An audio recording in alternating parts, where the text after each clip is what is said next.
Caríssimos, nós temos a alegria também de estar ao lado do Hélio Tinoco. Eu não sei mais se o Hélio Tinoco é da Casa Espírita de Vila Velha, ele faz parte do irmão Tomé, mas está aqui o Hélio Tinoco, com a alegria de sempre, sua voz encantadora, seu conhecimento vasto, com o tema da noite, caridade e trabalho voluntário.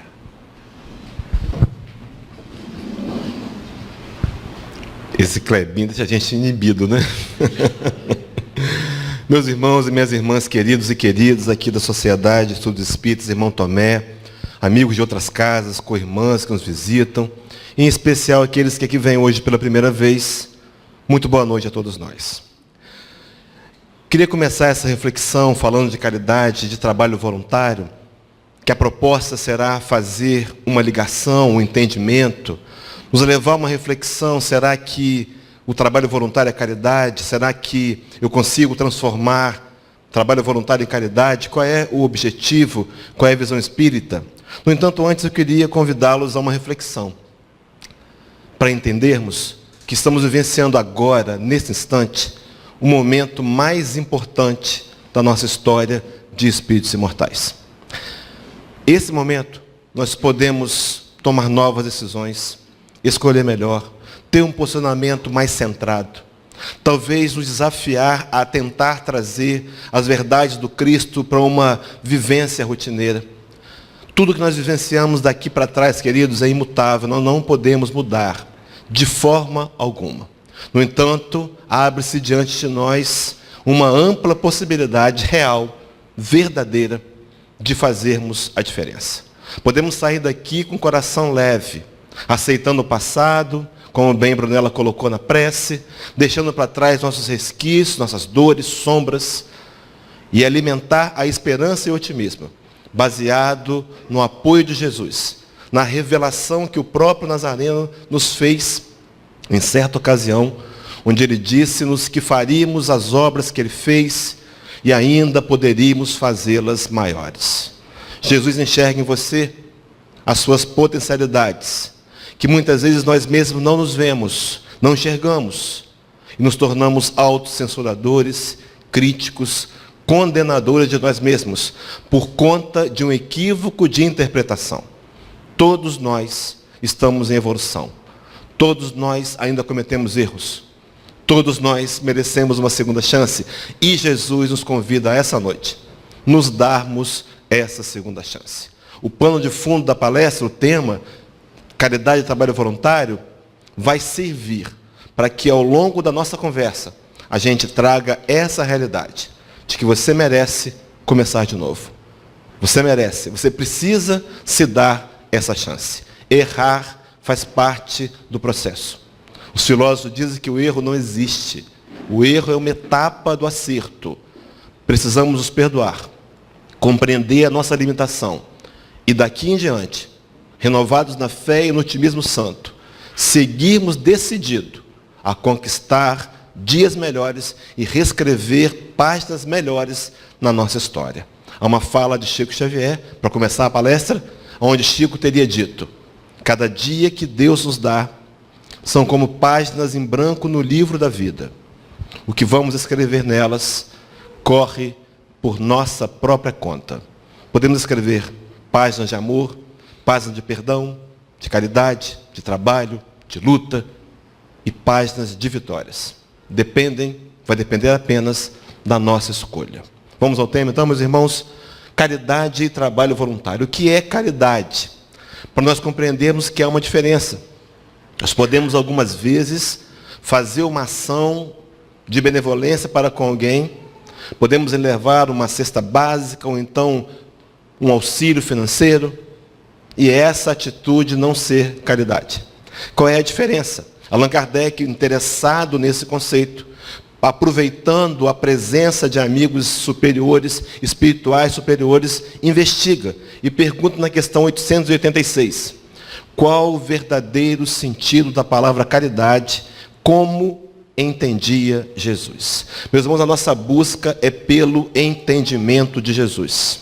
Talvez, ao longo da nossa evolução, ao longo da formação do nosso pensamento religioso, nós temos criado conceitos equivocados, conceitos que não são reais, mas que nos alimentam, que são nossas verdades e que precisam ser questionados. Talvez sejam esses conceitos que nos tenham feito nos sentir inferiores. A ideia, por exemplo, do pecado original, a ideia do Deus que pune, que condena, equívocos da teologia. Deus nos ama como somos, nos aceita como somos. Talvez o meu conceito tenha me levado a me sabotar para que eu seja castigado num raciocínio equivocado de que eu mereço a infelicidade. Todos nós merecemos paz e felicidade. Jesus sabe disso.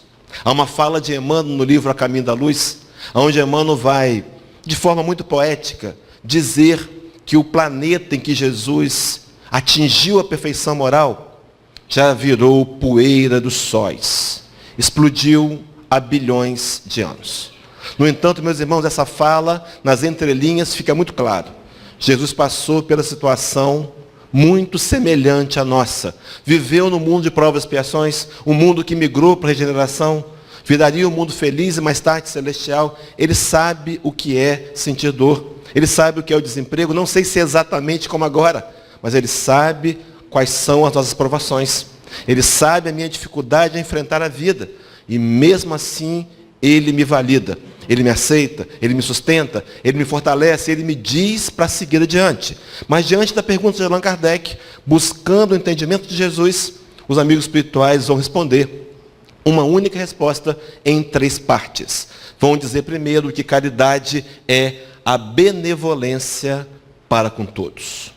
Amplia a ideia quando diz que é também indulgência para com as imperfeições alheias. E ainda vai dizer que caridade é o perdão das ofensas. O conceito do Cristo com relação à caridade ainda não envolveu nada material. Apenas a questão de fazer o bem incondicionalmente. Apenas a condição de nos colocar no lugar do outro, num trabalho de indulgência. E apenas como o exercício pleno do perdão. Esses 3 itens formariam no centro da tela um triângulo. Meus irmãos, eu quero trabalhar aqui alguns triângulos muito importantes. O primeiro deles, esse triângulo que diz respeito aos aspectos da doutrina espírita. Rapidamente, como introdução, a doutrina espírita é uma ciência, também é uma filosofia, também é uma religião. Como filosofia, como ciência e como religião, visa, acima de tudo, contribuir com a evolução moral, contribuir com a plena conscientização de quem nós somos, nos convidando a aceitar fraquezas e defeitos, e nos mergulharmos num trabalho profundo e honesto, sincero com a gente mesmo, de autorreformulação moral. Nós podemos sair de onde estamos para avançar um pouco mais.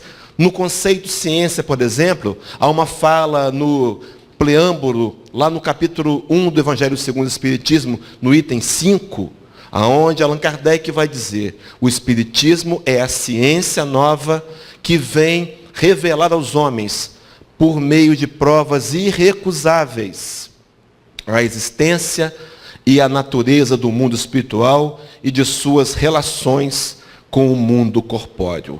Uma ciência para provar que a vida prossegue após a morte. Uma ciência que nós não podemos questionar, que nos convida a colocar em prática o que o Cristo disse no seu primeiro discurso.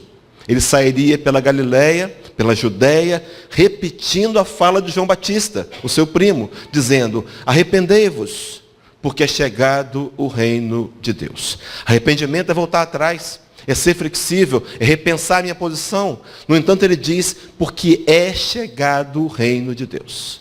Ele falava, meus irmãos, e diz hoje de novo, nós repetimos aqui, de uma realidade espiritual.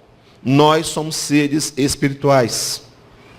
Não somos um ser material. Estamos usando, por empréstimo, temporariamente um corpo, que André Luiz, na sua literatura, vai designar como sendo aparelho, que deve ser usado para angariar conquistas no espírito imortal. Então, essa ciência provaria a existência do espírito e a sua continuidade diante da imortalidade. Dizendo isso, meus irmãos, a gente vai abordar também a questão da filosofia. lembrando-nos de novo de que esse conjunto de aspectos visam contribuir com você e comigo, encarnados e desencarnados presentes aqui, para a cada dia nos tornarmos um pouco melhor. Recordo-me aqui brevemente daquela fala de Allan Kardec no Evangelho segundo o Espiritismo, capítulo 17, no item 3, quando ele, não exatamente nesses termos, vai dizer que o homem de bem é aquele que hoje procura ser melhor do que foi ontem, mas amanhã ele haverá de procurar ser melhor do que foi hoje. Um movimento ativo em direção ao progresso pleno, para um dia fazermos as obras que ele fez e ainda maiores. E nessa questão filosófica, a gente encontra filosofia, o conceito, o conjunto de concepções práticas ou teóricas acerca do ser, dos seres no coletivo, do homem e do seu papel no universo. Quantas vezes foram, meus irmãos, que nos últimos 6.000 anos de história conhecida, a filosofia propôs perguntas tais quais: quem somos? Para onde vamos? De onde viemos? Por que estamos aqui? Por que passamos pelas dores que passamos? E não obtivemos respostas. No entanto, nos últimos 160 anos, essas respostas nos foram fornecidas de forma clara e racional. O Espiritismo não tem a intenção de convencer ninguém a nada, mas ele, sendo estudado, é autoconvencível. Nós aqui, entendendo a dinâmica global da vida, apresentada com clareza pelo Espiritismo, nos tornaremos elementos que vão aproveitar melhor a oportunidade reencarnatória. E diante dessa cena, desse fato, a palavra filosofia é uma combinação de palavras gregas, philos e sofia. Philos é amizade, amor, fraternidade, respeito. Amor fraterno, respeito, sabedoria, e sofia, sabedoria, o saber. Então, filosofia seria a amizade pela sabedoria, ou amor e respeito pelo saber. Não foi por acaso que o Espírito de verdade, meus queridos, o Espírito que liderou a pleia de espíritos superiores, que trouxeram a codificação por meio de Allan Kardec, teria nos dito que há espíritas, que o primeiro ensinamento, o mais importante, seria amar-nos.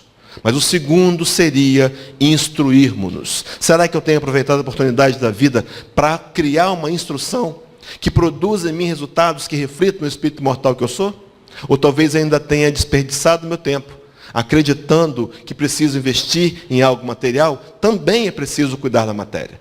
Mas os investimentos principais que deveriam nortear nossas escolhas deveriam ser aqueles voltados para as conquistas das virtudes espirituais. A paciência, a tolerância, a capacidade de perdoar, a amizade, a honestidade consigo mesmo e por aí vai. Mas voltando para a filosofia, meus irmãos, então, no terceiro momento, lá no preâmbulo do livro Obras Póstumas, Allan Kardec vai dizer: o Espiritismo é, ao mesmo tempo, uma ciência de observação e uma doutrina filosófica. Como ciência prática, ele consiste nas relações que se estabelecem entre nós e os espíritos.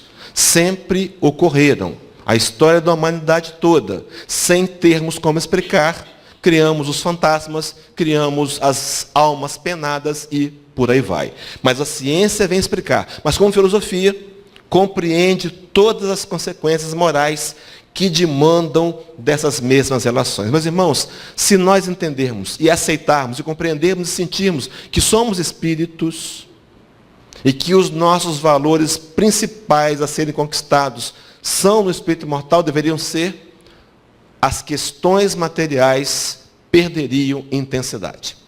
Quantas vezes, meus irmãos, nós ainda não entendemos e quantas vezes ainda mais lutamos para que os nossos conceitos, nossas posições sejam prevalecidas, quando na verdade a gente deveria ir entendendo que estamos na matéria apenas para aproveitar as oportunidades produzidas por ela para conquistar os valores no espírito mortal. Estou sendo claro, meus irmãos? Vamos adiante. Sigamos então. Na questão 982, agora do Livro dos Espíritos, Allan Kardec, os amigos espirituais respondendo à indagação de Allan Kardec, parte da resposta diz assim: o Espiritismo ensina o homem a suportar provas com paciência e resignação. Afasta-o dos atos que possam retardar-lhe a felicidade. A consciência de que sou um espírito deveria me levar a repensar que nível de intensidade eu tenho dado às questões materiais. Que nível de importância eu tenho dado às questões materiais. Entendendo que a matéria é transitória e passageira e deveria servir como uma ferramenta para me auxiliar a desenvolver o espírito. Uma passagem do Evangelho de Jesus, onde ele conta uma parábola, chamada parábola do rico insensato. É através de Lucas. Nessa parábola ele vai dizer assim, vai contar que havia um homem que plantou, semeou e colheu abundantemente. A colheita foi tão grande que esse homem começou a estabelecer consigo mesmo um diálogo, dizendo assim, eu vou derrubar os meus celeiros antigos, imagina o tamanho da colheita, vou construir novos e maiores e mais modernos, e vou dizer à minha alma, alma, tens em depósitos bens para muitos anos. Aproveita, folga, relaxa. E diz Jesus na parábola, que naquela mesma noite ele ouviria uma voz lhe dizendo, louco, esta noite lhe pedirão a tua alma e o que tens preparado. Para quem será? Talvez, meus irmãos, entendendo que somos espíritos, priorizaríamos as questões do espírito. Mas avançando então na ideia desse triângulo, chegamos na religião. Talvez seja o ponto mais importante. Religião no sentido, como diz a questão 148 do Livro dos Espíritos, vai dizer que o espiritismo é, pois, o mais potente auxiliar da religião. Se ele aí está, é porque Deus o permite. Meus irmãos, o sentido real de religião, o sentido de religar o homem a Deus. Como é que nós poderíamos, meus queridos, estar amando a um Deus a quem nós temos medo? Aprendemos assim a temer a Deus. Como é que vamos amar alguém a quem tememos? É impossível. Como é que nós podemos nos aproximar de um Deus que nós achamos que castiga, que pune, que age com rigor, quando na verdade a religião, a religação do homem com Deus, vem de uma conscientização de que Deus é amor e que nos compreende, nos aceita, não nos censura. As censuras vêm de nós mesmos por conta de uma bagagem equivocada do passado. Deus me aceita como sou, Ele sabe que eu vou errar, Ele sabe que eu vou errar mais vezes ainda, mas me motiva a não ficar estagnado no erro, mas avançar, compreender que eu erro, analisar aonde eu erro e começo a trabalhar em cima daqueles pontos. Isso é produtividade, isso é reforma íntima inteligente, isso é mudança de caráter que vai precisar do meu investimento. Eu preciso me olhar com honestidade, eu preciso me investigar, eu preciso me monitorar e entender que as fraquezas, que as sombras que estão em mim, que são reais, me pertencem, mas que ao longo da minha evolução moral serão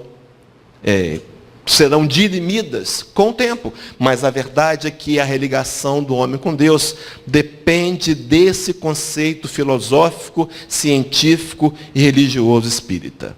Nós temos visto, sem nenhuma crítica, meus irmãos, muitos segmentos religiosos que têm se tornado em fábrica de ateus. Convido as pessoas para uma solução imediata dos seus problemas, elas vão sedentas de uma resposta e se decepcionam. E pensam assim, Deus não funciona. E se tornam ateus. Nosso segmento, o Espiritismo, tem provado e mostrado para a gente a fé raciocinada. Não acredite por acreditar. Nós somos convidados a fazer uma investigação do que estamos ouvindo aqui. E averiguar, e estudar, e nos aprofundarmos, para que nós mesmos, entendendo, repetindo a dinâmica global da vida, aceitemos essa doutrina que é capaz de consolar através da instrução. Mas seguindo, meus irmãos, então, a questão 148, o complemento da resposta diz assim, e o permite, Deus permite, e o permite para que as nossas vacilantes esperanças se revigorem e para que sejamos reconduzidos à senda do bem pela perspectiva do futuro. Enquanto muitos estão aguardando a guerra final de Gog e Magog, Deus e o diabo, numa interpretação equivocada da Bíblia, o livro de Apocalipse, nós pregamos dias melhores. Nós caminhamos para termos e sermos um mundo melhor, quando a humanidade se tornar mais evoluída. Quando entendermos que a proposta do Cristo é que amemos uns aos outros incondicionalmente. Quando Allan Kardec, no livro A Gênesis, capítulo 18, vai dizer no item 17 ou 18, 17, que no futuro o sistema de governo que vai dirigir as nossas comunidades será a fraternidade.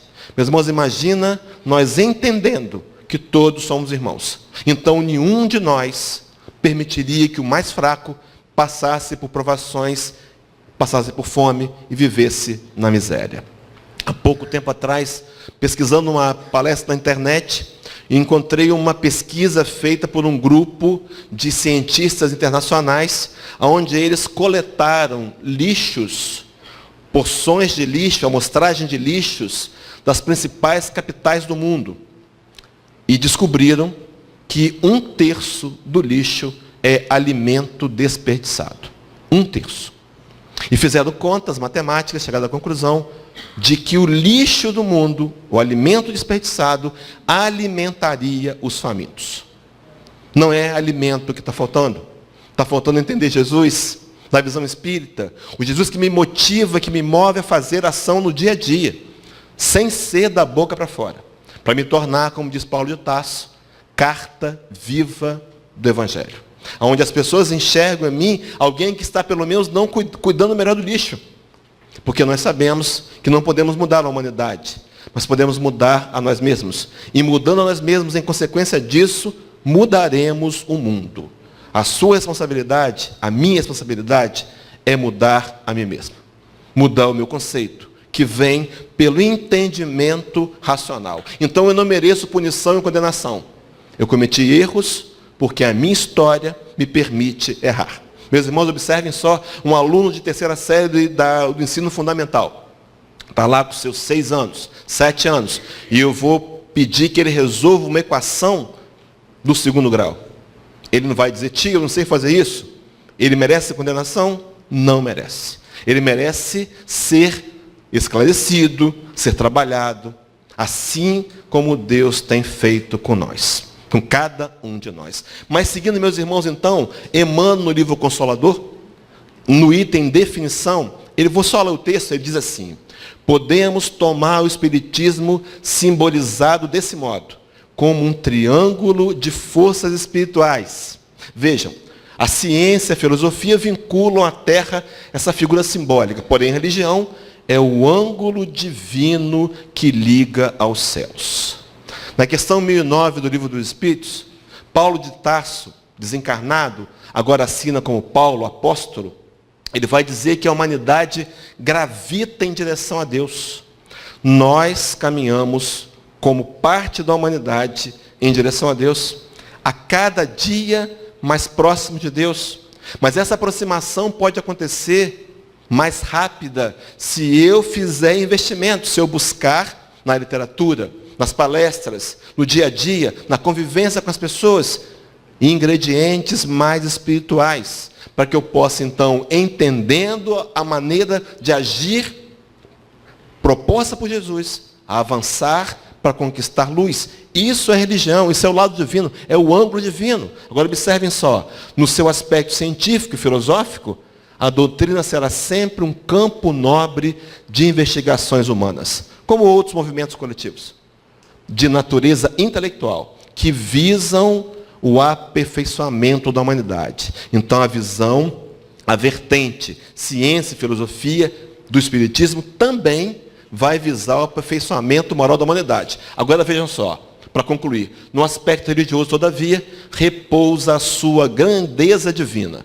por constituir a restauração do Evangelho de Jesus Cristo, estabelecendo a renovação definitiva do homem para a grandeza do seu imenso futuro espiritual. Dias de luz e de glória nos aguardam, meus irmãos. No entanto, esses dias chegarão mais rapidamente, de acordo com os investimentos que eu fizer hoje. Então ele está dizendo que o Espiritismo é a restauração do Evangelho de Jesus. Esse Evangelho que nós deturpamos. Nós sim. Emmanuel diz no livro Inspiração que nós somos herdeiros de nós mesmos. Fomos nós lá atrás, meus irmãos, que fizemos as teologias mentirosas para poder influenciar as pessoas. Fomos nós que inserimos na Bíblia o inferno que não existe. Criamos um Deus à nossa imagem e semelhança, invertemos as polaridades. Na Gênesis bíblica é dito que nós somos criados à imagem e semelhança de Deus. Ele não é igual a nós, ainda não é igual a cada um de nós. Mas no processo nós invertemos e cometemos equívocos. No entanto, Deus, que não se cansa da gente, vai me dar uma oportunidade nova. A cada manhã, as misericórdias de Deus se renovam. E quantas vezes eu não aproveito?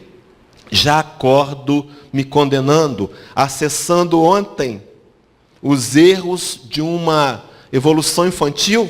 Meus irmãos, não podemos nos condenar pelos erros do ontem.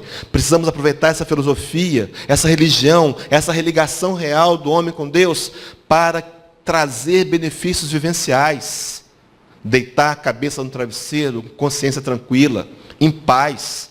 Sorrir, estar alegre, mesmo diante dos problemas, porque os problemas fazem parte da vida. E quantas vezes mais ainda vamos querer que as coisas aconteçam do nosso jeito. Eu não sei quantos aqui têm 55 anos, que é a minha idade, mas eu passei a minha infância toda ouvindo bobagens. Eu ouvi os filmes americanos onde as pessoas eram felizes para sempre. Isso não existe, isso não acontece. Aprendi com os super-heróis. O filme que marcou a minha vida foi Buttercats e Sandy Kid. Eles eram ladrões de bancos e eram felizes. Não é? Meus irmãos, um equívoco. A vida é um convite a enfrentar dores. Alguém aqui não tem problema? Não? Todos temos? Se alguém levantar a mão dizendo que não tem problema, vai arrumar um grande problema, né? É mostrar para a gente que não tem problema, que a gente não sabe o que é isso. Todos nós temos. No entanto, essa visão filosófica, religiosa, apoiada na ciência espírita, vai mostrando para a gente que nós, resumidamente, merecemos uma segunda chance. No livro Lamentações de Jeremias, profeta Jeremias, no ano 450 a.C., teria visto o templo de Salomão ser derrubado pela primeira vez. Jeremias era o profeta. Naqueles dias, eles acreditavam que para adorar a Deus, tinha que ter o templo, tinha que ter o altar e o sacerdote. E agora? O templo foi derrubado. Jeremias passou a madrugada em cima do destroço do templo, chorando, se lamentando, por isso o nome do livro, Lamentações. Mas de manhã, o sol do deserto começa a despontar no horizonte, aquela bola vermelha, imensa, e ele escreve: as misericórdias de Deus se renovam a cada manhã, porque as suas misericórdias não têm fim. Mas nós temos dado fim para a gente na misericórdia de Deus? Eu estou me condenando por quê? Porque eu preciso rever os meus conceitos de caridade, de amor, de auto-perdão, de paciência, tolerância. Eu preciso repensar, porque o Espiritismo está me dizendo que os meus dias futuros serão gloriosos. Há uma fala no Evangelho segundo o Espiritismo, não me lembro agora se é o capítulo 20 ou 25, onde o benfeitor espiritual vai dizer que as gerações futuras da Terra, gerações futuras, isso é 1864, conhecerão o mal apenas como sendo uma lenda. Nós viveremos um mundo sem guerra, um mundo de paz, um mundo de amor. Nós viveremos, se nos habilitarmos a ficar aqui na Terra, conduzindo-nos num processo de construção de autocompaixão e misericórdia. Mas voltando para o tema, meus irmãos, porque o relógio está correndo muito rápido, voltando para o nosso triângulo de ciência, filosofia e religião, a gente lembra que esse triângulo nasceria, o Espiritismo nasceria, por conta de uma revolução. Aonde a Revolução Francesa, que tinha como ideais a liberdade, a igualdade e, vejam, a fraternidade. Meus irmãos, é preciso fazer uma revolução dentro de nós. Desafia você mesmo. Não saia, não fique acomodado. Nós temos uma tendência a ficar acomodado. É difícil mudar. É mais fácil ficar acomodado. Faça uma revolução de caráter. Comece a se questionar. Não se desanime porque os fracassos da vida batem a sua porta, porque batem a porta de todos. Nós não somos prontos ainda. Cometeremos falhas e erros, mas continuaremos seguindo adiante. A proposta espírita não diz em desistir, diz em seguir adiante. Qualquer que seja a situação, qualquer que seja. Então ele está dizendo, esse triângulo, então, que tem na sua base o mesmo sentido religioso, a questão da fraternidade, que seria, meus irmãos, que será o nosso futuro. Nós venceremos o egoísmo em nós e na sociedade. Nós venceremos o orgulho. Nós encheremos o peito e o coração de amor. E nós agiremos orientados pelo amor. Esse é o futuro que nos aguarda. No entanto, esse futuro, para ser real, em mim, começa com a atitude que eu tomar hoje, meus irmãos, ao sair daqui. Não viemos aqui passear, também viemos. Mas viemos aqui para ouvir uma palestra espírita e para sermos convidados por Jesus a tomarmos posse da nossa própria vida e entendermos que não vale mais, não podemos mais nos entristecer, ficar pessimistas, porque a vida e o Espiritismo têm dito para a gente que o futuro que nos aguarda é luminoso. No entanto, requer trabalho sério e comprometido, hoje, comigo mesmo e não com o outro. Há uma fala de Maria de Nazaré, no capítulo 30 do livro Boa Nova, onde Maria diz assim, muito conhecida, filho, filha, tudo passa, tudo na vida passa. O que não pode passar é o desejo da construção do reino de Deus em nossos corações. Meus irmãos, viemos aqui para construir o reino de Deus em nós. Viemos aqui, no Irmão Tomé, essa noite, viemos aqui ao planeta construir conceitos novos, vencer os conceitos arcaicos paralisantes, para investir e acreditar que nós podemos. Jesus reconhece em você e em mim possibilidades que muitas vezes eu não enxergo. Mas Ele sabe que amanhã, num futuro distante, eu também serei um Cristo. Por isso farei as obras que Ele fez. Ninguém explica isso, meus irmãos. Religião nenhuma, filosofia nenhuma. Só nós espíritas. Porque compreendemos que as múltiplas encarnações vão nos levar à perfeição moral inevitavelmente. Podemos encurtar o caminho? Podemos. Fazendo escolhas mais linkadas com a lei de Deus. Mas voltando para o tema e avançando, meus irmãos, então esse triângulo da fraternidade, a gente lembra, volta para a religião, e aí Tiago, o apóstolo de Jesus, que ficou em Jerusalém. Quem leu o livro Paulo e Estevão, vai lembrar-se que esse companheiro passou por dificuldades muito peculiares. Ele precisou, para ficar em Jerusalém, pregando o Evangelho do Cristo, fazer alianças com os fariseus, algo que ele não gostaria de ter feito.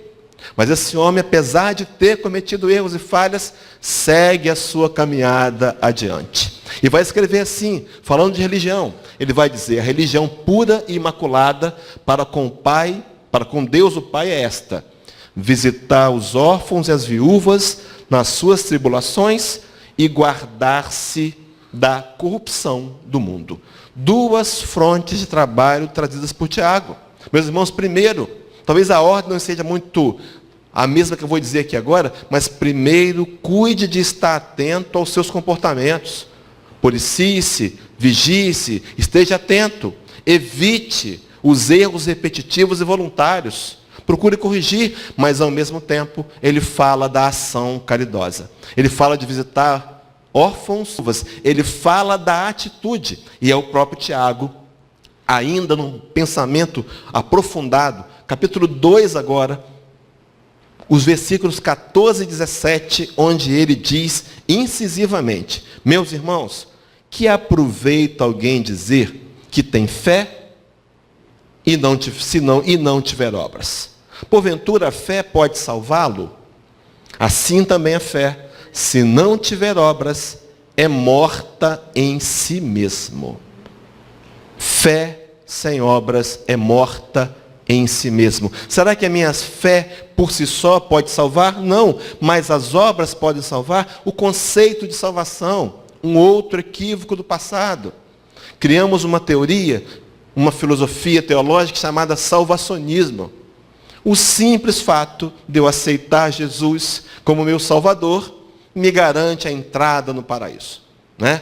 Então, recentemente, infelizmente, nós vimos cenas na televisão de um grupo de religiosos numa oração, agradecendo a Deus a propina, a prece da propina. mas são salvos, se consideram salvos. Meus irmãos, salvação é uma conquista que virá pelas obras. Quando pensamos então em obras, podemos perguntar, mas que obras? A primeira e grande obra, a construção do homem novo. Essa é a primeira.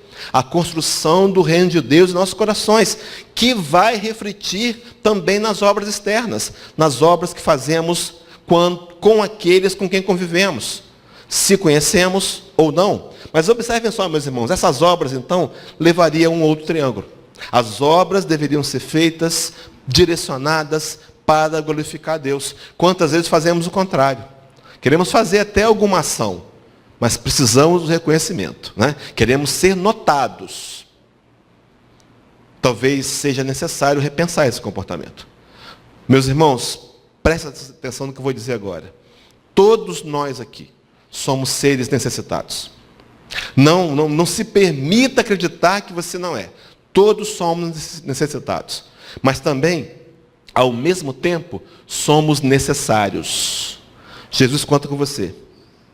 Conta comigo. Jesus conta conosco para que, transformando a nós mesmos numa obra interna, possamos contribuir para transformar o mundo num lugar melhor. Então, essa obra de Deus, aonde nós exaltamos a Cristo, aonde a gente vai perceber que a caridade fica como base, então religião, primeiro na base, depois a fraternidade na base, e agora a caridade na base. Vamos chegar em trabalho voluntário, vai dar tempo. Observem só, este é o lema da Federação Espírita do Brasil. A bandeira que Ismael veio colocar no Brasil, estabelecer aqui, trazendo da Palestina e nos dando o compromisso e missão de transformarmos a humanidade. Como? Não mais pela espada, não mais pelas imposições, mas pela atitude de amor que é a caridade. Esse Brasil que é o coração do mundo, o pátrio do Evangelho, um imenso hospital, uma imensa escola de oportunidades para que nós, espíritos, nos tratemos, aprendemos, nos instruamos na intenção de nos tornarmos melhores servidores. Trabalhadores que trabalham primeiro em si. Meus irmãos, não adianta dizer para o outro como é bom fazer as coisas que nós não fazemos, não é assim? A gente se torna aquele que corrige sem estar corrigido. Não vai funcionar. O exemplo precisa ser a base do ensinamento. Olhemos primeiro para nós mesmos. Meus irmãos, não quero ser repetitivo, não, mas aceite a sua dificuldade. Entenda que ela faz parte de um processo evolutivo. Não se condene pelos seus erros e sombras naturais da sua história, mas não se acomode nelas. A gente tem ouvido falar, as pessoas dizem, a filosofia, a psicologia moderna criou uma terminologia chamada Síndrome de Gabriela. Eu nasci assim, eu cresci assim, eu vou ser sempre assim. Não é verdade. Viemos a esse planeta, viemos a essa casa espírita para mudar.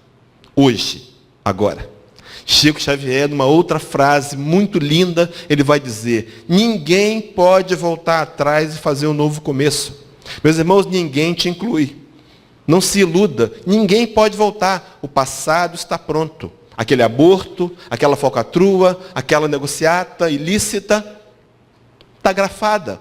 Quantas vezes pensamos no passado e nos envergonhamos? Mas Chico Xavier vai dizer, mas qualquer um, vou repetir, qualquer um pode começar agora e fazer um novo fim. Nós podemos começar agora, aceitar a misericórdia de Deus que se renovou essa manhã. Lá em Vila Velha nasceu o sol, amanheceu com sol, não é? Na verdade eu estava em Campos. Campos amanheceu com sol também. Estava claro o dia. Meus irmãos, nós podemos, quando entendemos que a base das ações é a caridade. Por que a caridade é tão importante? Porque a atitude do amor, o aprendizado vem pela ação do amor. Meus irmãos, ninguém aprende a amar sem ter atitude de amor. Aprendizado do amor requer atitude de amor. Faz uma caderneta. Ou então, coloca numa tabela do Excel, não importa. Anote as suas atitudes em direção ao bem e ao amor. E observe depois de um tempo o amor se transformar em sentimentos. Vá à periferia, vá ao vizinho solitário, busque os seus amigos que estão passando por dificuldade, visite-os, busque as viúvas e os órfãos, como diz Tiago. E o sentimento de caridade será realidade em nós. Por isso ele prega a caridade como ação prática do bem. E aí a gente começa a pensar que essa caridade é resultado de uma lei, a lei de amor, justiça e caridade. Meus irmãos, nós estamos diante de 10 leis que regem o universo. A nossa civilização terráquea já se habilitou a ter acesso às leis. Está na 3ª parte do Livro dos Espíritos. Essas leis dizem respeito à minha felicidade. Que São 614 vai dizer que o homem só é infeliz quando ele se afasta das leis de Deus. Então, se eu quero ser feliz, eu tenho que me aproximar da lei de Deus. Já me foram apresentadas 10 leis. Começam com a lei de adoração e vão culminar na lei de amor, justiça e caridade. Será que eu tenho lido essas leis? E implica nisso a minha felicidade. Depois eu reclamo, eu estou tão infeliz, porque eu não entendi a lei. E tenho talvez agido por ignorância, contrário à lei. Mas os resultados me sobrevirão. Então eu venho para cá, distraidamente, passei ali aqui chama de pardal, né? No medidor de velocidade, que era para passar 50, passei a 60. A multa chega lá em casa, vou reclamar com o guarda, mas seu guarda não sabia. Não sabia, mas a multa chega. É assim que é. Nós, muitas vezes, colhemos a dor, porque estamos semeando a dor. Nós estamos colhendo aquilo que semeamos. E é uma infantilidade quando queremos colher uvas em pés de espinheiros. É uma infantilidade querer colher figo em pés de abrolhos. Palavra de Jesus. Nós colhemos o que semeamos. A pergunta é, o que tenho semeado? O que tenho semeado na construção do reino de Deus dentro de mim? O que tenho semeado para construir o reino de Deus nos corações à minha volta? Quantas vezes, meus irmãos, agimos infantilmente? E me lembrei aqui de uma frase do Pablo Neruda, famoso escritor, um poeta chileno. Ele vai dizer que nós somos livres para fazer escolhas, mas somos escravos das consequências. Seria mais inteligente repensar a minha atitude. Será que eu tenho perdoado? Será que eu tenho tentado colocar o Evangelho em prática? Quem disse que ia ser fácil? Ninguém disse que ia ser fácil, não. Evangelho é desafio. Quem disse que ia ser fácil perdoar 70 vezes 7? Quem disse que ia ser fácil amar inimigos? Está errado, não. Quem disse que ia ser fácil? Aquele que dentre vós quiser ser o maior no meu reino, torne-se o que mais sirva, servidor, trabalhador espírita. E nós estamos nos furtando de aproveitar a oportunidade. Somos convidados a uma tarefa? Não posso. E damos desculpas convincentes. E convencemos a nós mesmos, desperdiçando oportunidades preciosas de fazer com que a lei de amor, justiça e caridade entre em nós. Recentemente eu ouvi uma palestra do Rossando Sobrinho. Ele vai vir aqui na Semana Espírita, Roberto? Não, né? Rossando Sobrinho, lá de Espera Feliz. Na Semana Espírita de Tombos. Aí ele comentou na palestra que o Espiritismo tem 3 fases na vida da gente. Primeiro, a gente entra no Espiritismo. Depois, o Espiritismo entra na gente. E por fim, o Espiritismo sai da gente. É hora de começarmos a trabalhar incessantemente para que as verdades que eu entendo, que eu aceito, comecem a exalar de mim em direção aos outros. Meus irmãos, isso é caridade.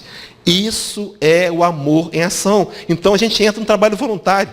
Esse trabalho voluntário é a ação que não pretende oferir qualquer vantagem, quer financeira ou de prestígios. Então nós somos todos trabalhadores espíritos voluntários. Não podemos almejar nenhum tipo de retorno. Nós viemos aqui para servir a Jesus e tentar servir um pouco melhor a cada dia. Isso é o trabalho voluntário. Então nós podemos fazer esse trabalho que Marcos nos orientaria. Falava de Jesus através de Marcos, capítulo 10, versículo 45. Diz assim no Evangelho: porque o Filho do Homem também não veio para ser servido, mas para servir e dar a sua vida em resgate de muitos. Meus irmãos, ele veio para ser servidor, deu exemplo.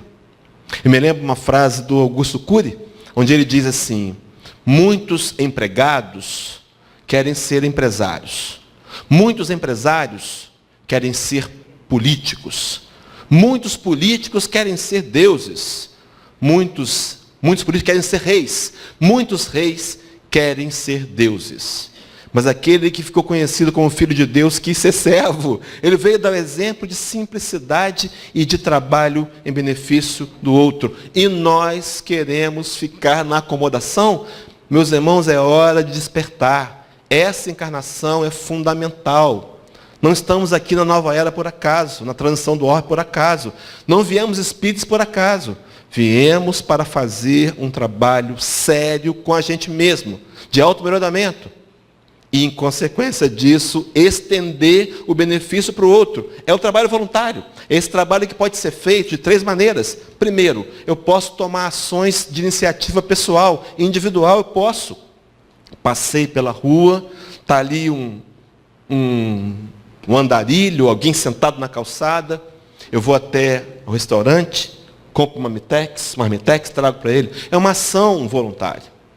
Talvez nunca mais o veja, mas eu faço com uma atitude de amor. Mas essa ação pode ser também numa parceria com instituições. Pode ser com o CVV, pode ser com uma outra igreja, pode ser na pastoral da Igreja Católica, pode ser sim na pastoral da saúde. Vai lá ser voluntário.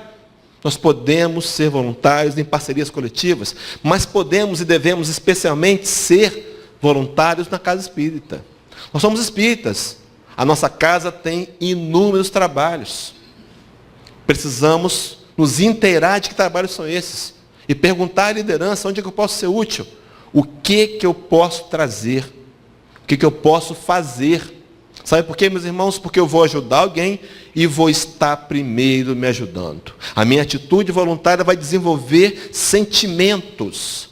Meus irmãos, não viemos aqui para brincar. Viemos aqui para construir um ser novo. A terra não é um parque de diversões. A terra é um canteiro de obras, onde a construção primeira sou eu. Viemos aqui para enxergar nós mesmos e trabalhar incessantemente. Não tem descanso, não. Quem disse que tem descanso? Não, o trabalho é contínuo, claro, respeitando o meu limite, entendendo que tem coisas que eu não consigo ainda, e isso não me validam, não me faz inferior, não. Diz que eu sou um ser em evolução, que mereço perdão, mereço aceitar a misericórdia de Deus, transformá-la em auto-misericórdia, e mereço seguir adiante, porque o que me aguarda são dias gloriosos. Sabe esse problema que você está sentindo hoje, emocional? Vai passar, inevitavelmente. Capítulo 12, Evangelho segundo o Espiritismo, quando fala dos inimigos desencarnados, vai dizer que assim como a criança se corrige dos seus erros, um dia o homem mau se tornará bom. A maldade que está em nós ainda, natural do processo de depuração e evolução, um dia vai extinguir, vai acabar. Nós seremos bons, serenos, felizes, suaves, alegres. O mundo, o futuro que nos aguarda é luminoso e promissor, mas é o trabalho voluntário na casa espírita, que tem como objetivo acolher as pessoas que chegam aqui, o objetivo de consolar, principalmente consolar. Meus irmãos, cabe aqui uma ressalva. Precisamos usar essa tribuna para consolar. O Espiritismo é o consolador prometido por Allan Kardec. Ou por Jesus, perdão, meus irmãos. Estava testando, os companheiros estavam atentos. Prometido por Jesus, João capítulo 14. Nós precisamos trazer consolo. A nossa fala tem que motivar, tem que dizer de esperança. Nós acreditamos no futuro melhor. Diz lá na questão 922, livro dos Espíritos, quando Allan Kardec pergunta sobre felicidade, os espíritos superiores vão dizer que é uma fórmula para ser feliz. E vai dizer que com relação à vida material, é ter posse do necessário. Com relação à vida moral, espiritual, é consciência tranquila e fé no futuro. Nós não estamos aguardando o conflito final de Gog e Magog. Os que estão aguardando, tomara que estejam confortavelmente sentados. Porque não vai acontecer. O mundo se tornará um lugar melhor. Já está se tornando. passando por turbulências, é verdade, necessárias. Para quê? Para repensarmos consciências coletivamente. Mas seguindo, meus irmãos, então, a Casa Espírita vem para esclarecer. E nós temos, o Kleber estava comentando, os estudos da casa. Meus irmãos, será que eu estou matriculado? Se você não está matriculado, eu vou apelar, pelo amor de Deus, se matricule. Necessidade de esclarecimento. E mais que isso, a Casa Espírita para orientar, direcionar com atitudes sensatas e amorosas na união, na pacificação, na mansietude. Nunca excitar a violência. Então as pessoas vêm, chegam e vão ouvir aqui um discurso amoroso e otimista. Exatamente como Jesus fazia. É o resgate do Evangelho, meus irmãos. Não mais vingança, não mais olho por olho, dente por dente, não mais o não perdão, mas sempre a busca por nos tornarmos espíritos mais evoluídos. Seguindo, meus irmãos, obras póstumas, no Futuro do Espiritismo, há uma fala de Kardec que diz assim: o Espiritismo é chamado a desempenhar imenso papel na Terra. Ele reformará a legislação ainda tão frequentemente quanto a da lei de Deus. Vivemos hoje num mundo onde a justiça ainda não é justa, mas ela será. Ela se equiparará com a justiça de Deus. Segue. Retificará os erros da história. Restaurará a religião do Cristo. Instituirá a verdadeira religião. Religião natural, que parte do coração e vai diretamente a Deus. Essa religação do homem com Deus, sem o templo, sem o altar, sem sacerdote, diretamente pelo pensamento, pelo poder da consciência. Eu entendo que posso fechar os olhos e Deus vai olhar-me como sou, desnudo, com defeitos, e vai me acolher e me abraçar, não vai me censurar. A crítica tem vindo de mim mesmo. A censura e a punição que levam à autossabotagem consciente tem vindo de mim. Eu preciso me aceitar como sou e me inserir num processo de reformulação moral. É essa a grande proposta espírita. Possível a cada um de nós, fazendo o que estiver ao nosso alcance da melhor maneira possível. Mas seguindo, meus irmãos, porque o relógio também vai seguindo, capítulo 20, item 5 do Evangelho diz assim: aproxima-se o tempo em que se cumprirão as coisas anunciadas para a transformação da humanidade. 1864. Estamos cada vez mais perto. Cada vez mais perto.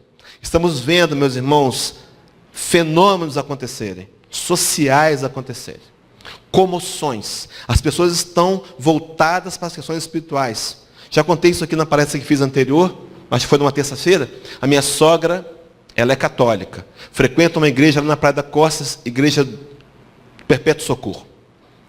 Nós viemos fazer uma palestra aqui em Vitória, me recordo qual foi a casa, e comumente, ao passar, retornando para a minha casa na Praia da Costa, passo do lado da igreja, meu caminho.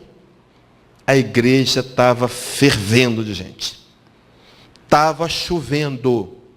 Tinha gente do lado de fora na chuva. E eu fiquei pensando, o que está acontecendo? Está acontecendo um despertar de consciência coletivo, onde as pessoas estão entendendo que a matéria não resolve mais. Matéria não mata a sede de espírito. Eu vou investir de novo na matéria, ela vai me frustrar, como tem me frustrado séculos. É hora de entender que temos que buscar a construção do reino de Deus dentro de nós. Fácil de entender. Difícil e desafiador fazer. Mas então, meus irmãos, ele completa dizendo: ditosos serão os que houverem trabalhado no campo do Senhor, com desinteresse e sem outro móvel, senão a caridade. Que clareza, né, meus irmãos? Seus dias de trabalho serão pagos pelo cêntuplo do que tiveram esperado. E aí então a leitura, a opção de Mateus, de Lucas 9, 23. Se a gente quiser, se alguém quiser vir após mim, negue-se a si mesmo, tome a cada dia a sua cruz e siga-me. Uma escolha. Nós estamos diante, meus irmãos, de uma escolha. Temos o livre arbítrio. Podemos fazer ou não. Mas aí Emmanuel, no livro de Marcos, então, a proposta de Jesus. Mais um triângulo para terminar. Olhai, vigiai e orai. nós fomos orientados, nós fomos avisados que passaríamos por dificuldades, que o desafio pessoal de mudança íntima vai exigir, muitas vezes, nos contrariar, para não fazer o que está errado, que eu sei, e agora fazer o que é certo. Então, meus irmãos, aí a gente vai ver a leitura que foi feita pela Brunella. Emmanuel, Vinha de Luz 162, ele diz: o bem que praticares em qualquer lugar será teu advogado em toda parte. Busquemos procurar o bem para praticar. Busquemos oportunidades, não esperemos ser convidados. Ofereça-se. Pergunte ao seu vizinho que está desempregado se ele precisa de alguma coisa. Se você não pode pagar esse mês a conta de energia para ele. Não espere ele pedir. Tome a atitude, porque à medida que nós fazemos o bem nos retorna inevitável. Não é uma troca, não é interesse, é lei. Lei de causa e efeito. Então, meus irmãos, na dúvida, para terminar, você deve sempre fazer o bem. Na dúvida, ame. Na dúvida, socorre. Na dúvida, ajuda. Na dúvida, faça o bem. Porque fora da caridade não há salvação. Allan Kardec, meus irmãos, parafrasearia essa frase de Paulo de Tarso. Paulo apóstolo. Evangelho segundo o Espiritismo, capítulo 15. E construiria o lema do Espiritismo. Ele não estava errado. Ele estava completamente certo. Sem a atitude da caridade, sem dividir o que eu tenho, sem socorrer o necessitado, eu não conseguirei aprender a amar. Eu não desenvolverei a valência primeira e mais importante pela qual viemos ao planeta. Aprender a amar. Só será desenvolvida por meio da caridade. Então ele faz o link com a chamada, entre aspas, salvação. Meus irmãos, salvemo-nos a nós mesmos através da atitude da caridade e do trabalho voluntário, direcionado àqueles que talvez nem nos reconheçam um dia, mas quando voltarmos à pátria espiritual, será lá o nosso reconhecimento. Que o Cristo nos abençoe. Muita paz.